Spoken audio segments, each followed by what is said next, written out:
వచ్చు. కాబట్టి ఇది కూడా మనము గమనించాలి. యోని నుంచి స్రావాలు అంటే కొంతమందికి బ్లీడింగ్ అవుతూ ఉంటుంది.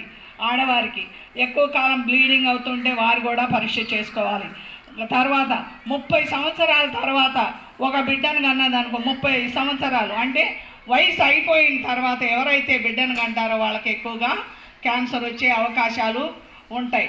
తర్వాత ఈ యొక్క రక్తహీనత ఉంటుంది, వీళ్ళకు తెల్లగా పాలిపోయి ఉంటారు ఈ యొక్క క్యాన్సర్ ఉన్నవాళ్ళు.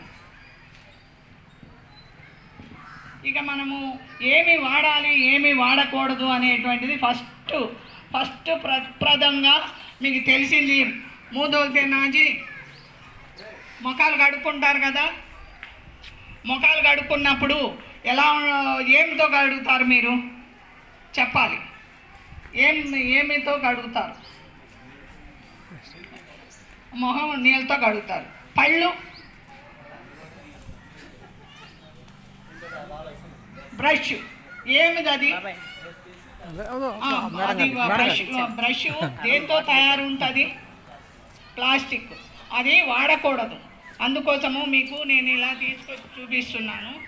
మీకోసము అందిన వరకు నేను ఈ WHO నామ్స్ ప్రకారంగా మనం ప్లాస్టిక్ వాడకూడదు. అక్కడ పైన ఉన్నదేంటి?